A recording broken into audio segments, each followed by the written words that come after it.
Galerinha, eu tô recebendo aqui agora do nosso estúdio, nesse ambiente maravilhoso, o pessoal da Manova Estúdio. Opa! Bom dia, boa noite, boa Sejam, tarde, boa noite, né? sejam muito bem-vindos. Eu tô aqui com o Fernando e Gustavo. com o Gustavo. Eles são dois design gráficos e eu queria primeiro perguntar para vocês qual que é a expectativa desse evento e depois que vocês falassem um pouquinho sobre o trabalho de vocês. Bem, assim, a gente veio de longe pra cá, então a expectativa é alta. Vocês vieram de onde? São José do Rio Preto, Eita! interior de São Eu Paulo. conheço bem a cidade de vocês, viu? Morei vizinha, morei em Paranaíba, ali no Mato Grosso do Sul. E o primeiro shopping center que eu fui na minha vida foi lá em São José do Rio Preto. A gente já não aguenta mais fã. Agora já tem 4 shopping agora. Olha só, na minha época só tinha o São José, Não, e Rio Preto Shopping, Rio Preto Tem Shopping. 4 agora. Olha só. Bem, mas a expectativa sobre o evento, bem, tá cheio de nome muito foda. Uhum. Muita gente realmente muito grande. Eu tô muito ansioso para ver a palestra do Gui, por exemplo. A da Luísa, que vai abrir agora há pouco. É... Tá cheio de nome muito grande do meio. E assim, acho que um evento que engrandece muito a cidade de Floripa, mas também a comunidade de designers no geral. Não só aqui, em Rio de Janeiro, mas no Brasil todo. Acho que é um potencial de crescimento para um evento de design muito grande que a cidade traz. Que massa. Também a questão do network, conhecer outra região, né? Porque a gente tá vindo de lá, o Rafa ajudou bastante gente pra gente poder vir, ele queria que todo mundo estivesse aqui. Uhum. E normalmente a gente trabalha home office, né? Então a gente acaba só conversando com o cliente ali, mais com pessoa de outros setores, né? Dev, com stakeholder, mas com outros designers, assim, pelo menos é mais online, né? Então, assim, pelo menos eu tô animado pro evento também, assim, complementando o que ele falou. Que Acho que a troca demais.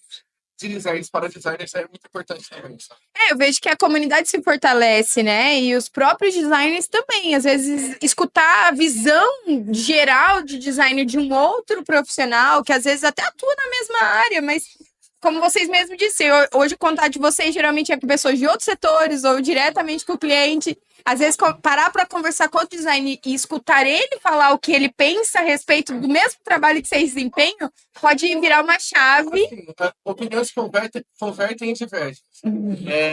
Acho que é bom a gente, eventualmente, conhecer outros designers para, às vezes, ver se a gente converge ou diverge e se divergir, entender o porquê e, às vezes, tentar melhorar o nosso próprio trabalho, né? Acho que é isso que faz parte do design. Que No demais. contexto geral. Que legal. E hoje lá na Manobra Studio, quem que vocês atendem? Quem que é um cliente de design? Tá. Ó, principalmente, hoje em dia, a gente tem alguns clientes que são do mercado financeiro, do mercado de consórcio. Mas não, a gente não atua só com eles. Tem alguns projetos que a gente faz para clientes de fora, como a Terrante, que o Fernando estava trabalhando recentemente. É, são públicos variados. São empresas que precisam do serviço de design para entender melhor o que é que eles podem melhorar de processo, o que eles podem melhorar de ferramenta, o que eles podem melhorar, como posso dizer, no processo deles interno para conseguir ter mais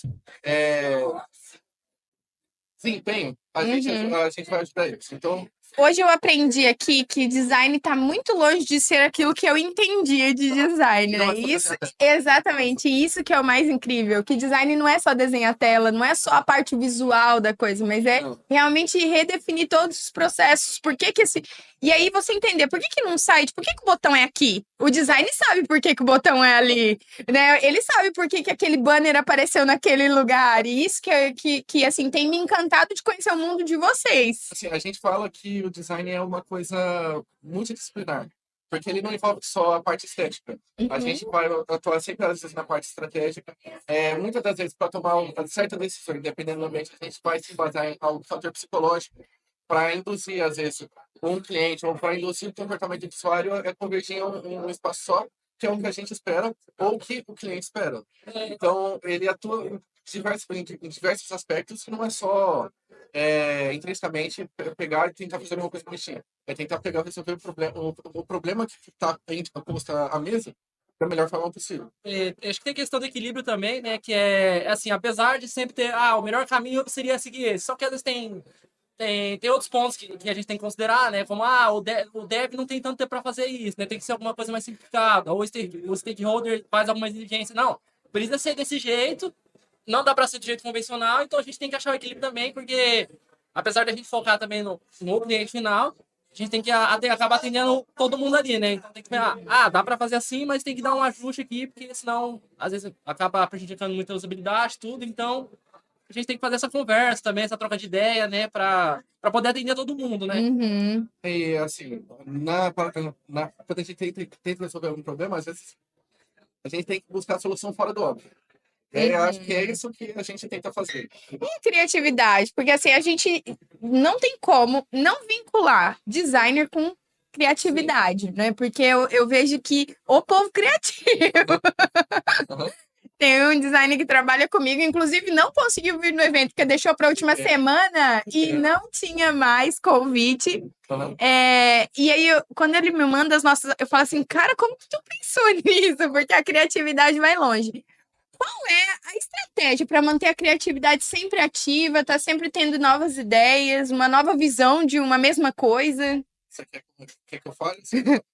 Eu posso falar a minha e a tua, porque a gente somos designer, mas acaba um pouquinho para um lado mais pro outro. Aham. Eu, pelo menos, assim, eu fui dev no começo. Então, dev normalmente não tem essa questão de criatividade, que o pessoal fala é mais questão de lógica e tudo. Mas acho que criatividade é questão de ser treinado, de repertório. Então, você tá lá sempre olhando outras referências, outros sites. Às vezes procurando ponto-chave, né? Não gosto muito de site, mas deve ter alguma coisinha ali que dá pra você procurar. Então, ficar olhando todo dia. Então, assim, óbvio que tem pessoas que são mais criativas por natural, mas dá pra treinar, né? Uhum. É sempre manter ali o portfólio, ficar olhando, né? Porque uma vez eu ouvi, eles falam que quando a pessoa não tá com bloqueio, ou não tá tendo a criatividade para fazer algo, pode ser que porque tá faltando ver outras coisas, né? Ver alguém desenhando ali, ver alguém fazendo, ver o processo de outra pessoa. Então eu acho que é uma caixinha de repositório, né? Que você tem que ter ali para lembrar, estimular, né? É isso. Bem, da minha parte, ele vai dar risada, mas é que eu já me considero a parte mais artística. Aham. Sempre desenhei desde pequeno, isso vem de berço a minha inspiração.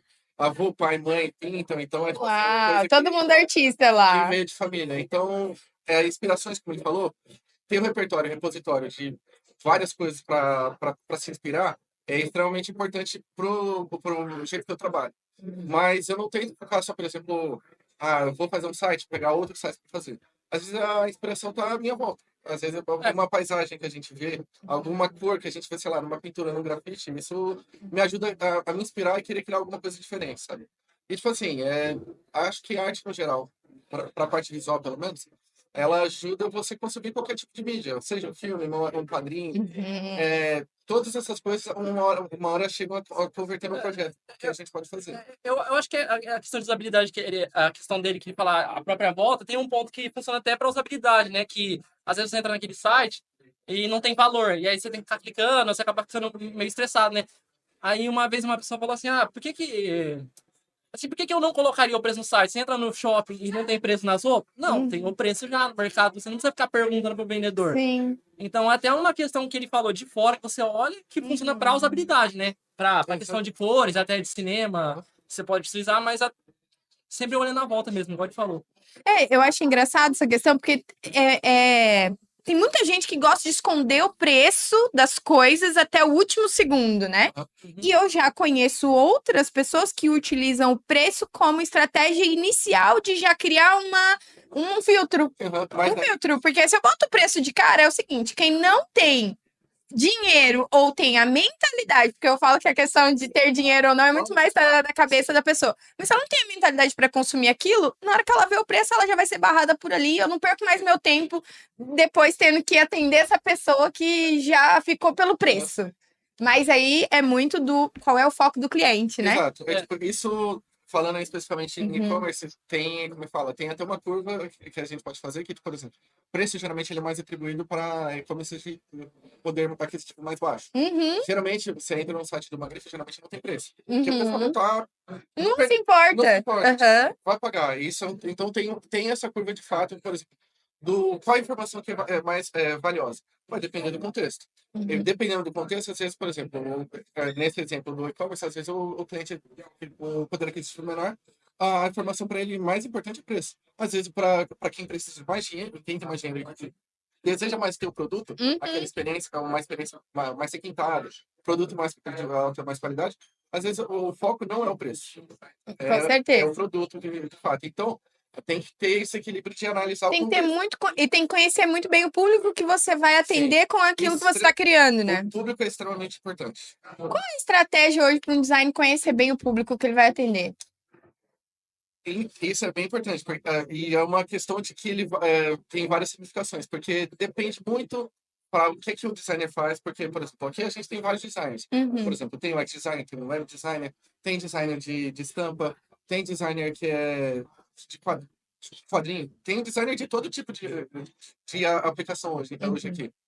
Então, depende primeiro muito do ramo que ele quer seguir e como é que funciona o mercado para ele. Óbvio também, a cidade onde ele está varia muito, mas no geral, ele tem que ter eu vejo pelo menos assim, ele tem que ter um ramo muito específico, claro, de onde ele quer atuar e Uhum. observar ao redor para ele saber, ó, talvez eu preciso de, sei lá, uma estratégia X, às vezes uma estratégia Y. Uhum. Mas é observando o ambiente. E principalmente definindo o foco do que ele faz. Designer tá realmente em extinção, como as pessoas pensam, assim? Porque são as profissões que a gente ouve muito se falar que existe muita oferta e pouca, aliás, muita demanda para pouca oferta. Design gráfico, programador e assim vai, né? Então, o design, ele realmente é esse público em extinção que a gente vê por aí, você procura e não acha? Ou quando acha, ele tá cheio de trabalho que não consegue te atender? Olha, pela nossa experiência, tá cheio de trabalho. É, Tá cheio de trabalho. assim, pelo menos pra mim, assim, óbvio que tem região para regiões, mas eu acho que realmente tem regiões que é mais difícil de arranjar, às vezes você acha, mas não é aquele serviço que você quer. Mas aí tem um ponto que assim, pelo menos a profissão de designer, como é um negócio de computador, dá pra gente alcançar lugares mais longes e procurar mais oferta de emprego que interessa ao que a pessoa está procurando, né? Então a gente não fica limitado ali realmente, a gente está preso aqui nessa cidade, a gente não consegue, né? Então tem esse fator da pessoa ter que procurar mais, tudo, né? Teve aquele momento que falaram que estourou a bolha, então teve tudo, mas Uhum. eu acredito que a pessoa estudando e fazendo um networking, né? Foi igual eu falei para ele, eu não sou formado, a gente não é formado em design, mas da faculdade a gente conseguiu bastante networking, pessoa da faculdade de desenvolvedor que indicou a gente, passou esse tipo de coisa. Então, eu acho que é importante a comunicação, né? A venda ali. Assim, dando meus dois dedinhos, aí até puxando um outro assunto, que talvez seja o gancho dessa pergunta, Aham. se o designer ele é uma profissão de extensão, muito provavelmente essa pergunta vem por causa de alguma coisa desse Tem isso jeito. também. Aham. Mas eu discordo veementemente de que a nossa IA vai substituir o design. Eu acho impossível também. Porque, assim, por mais que a IA ela facilite e ela seja muito mais ágil, às vezes, do que um ser humano para fazer qualquer coisa, isso Uhum. não é só no design, né? A IA no geral. Uhum. Boas ideias nascem de pessoas. Com certeza. E eu acho que boas ideias, por nascerem de pessoas, são só pessoas que vão conseguir conectar com outros públicos, sabe? Eu não sei aonde, mas eu acredito que deve ter sido no Instagram que eu devo ter visto, mas tem uma coisa que chama bastante a minha atenção. A pessoa podia fazer essa pergunta: você tem medo de uma tecnologia te substituir? E ele falou assim: não, porque a tecnologia ela é lógica e eu nem sempre. Exato. Por quê? Porque o ser humano não é lógico, ele fura realmente essa bolha da lógica. E a IA ela só funciona com base em lógica, ela vai reunir dados. Mas agora, pegar esses dados, misturar eles e transformar ele em algo, é só o ser humano que consegue realmente fazer. Ela funciona como auxiliador, né? Uma ferramenta para acelerar o processo. Então, aquilo que a gente tinha que fazer manual, que às vezes a gente não precisava sair fora da caixinha, só realmente fazer, a gente pode pedir ali para fazer um esboço, um primeiro, a gente acelera o processo, e aí a gente utiliza o tempo que sobrou, que a gente estaria gastando fazendo algo manual, para focar no problema. Acho que só complementar, acho que é uma ferramenta. Uhum. Acho que esse é o ponto, sabe? Tem que saber usar, né? Tem que saber usar. Quem não tá utilizando a IA hoje em todas as áreas, porque não é só no design, Sim. nós, se a gente não estiver usando a IA, a gente tá para trás, porque a gente tá ainda gastando muito tempo para fazer algo que a gente poderia estar economizando. Exato. Mas eu concordo, porque é só uma ferramenta. A gente tem que saber usar, mas Exato. Esse é o ponto. Tem que saber usar e é uma ferramenta. E Não pode deixar a ferramenta editar o artista, né? igual quando chega um cliente e fala assim, não gostei, tá faltando aquele tchan. Como que você explica? Como que eu vou falar pra ele explicar isso pra IA? Tá faltando o tchan. Defina o que é o tchan. É. O que é o tchan. o que é, né? Esse sentimento de você olhar e falar, uau, né? Aquela... realmente eu entendo, porque isso é só a gente mesmo, de olhar e conseguir transmitir através de uma imagem, de uma criação, aquela coisa que fala assim, nossa, Que incrível. que incrível, realmente. Meninos, que top, muito legal conhecer vocês. Pelo que eu entendi, o Manobra Studio, ele não é um ambiente físico, né? Vocês Não. estão lá, mas a empresa é de onde? Então, assim, você acabou de falar com o Rafa, a gente chama ele de chefinho, né? Aquele que uniu os Vingadores.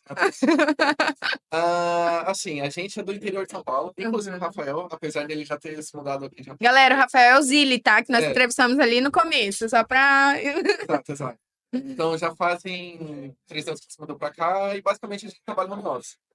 Não sei se tem conversa de haver um estúdio físico ou não, Aham. mas a gente é um estúdio descentralizado. Legal, que demais, gente. Isso é muito bom de ver que eles estão lá e os clientes deles estão espalhados pelo Brasil, né? Não só no Brasil.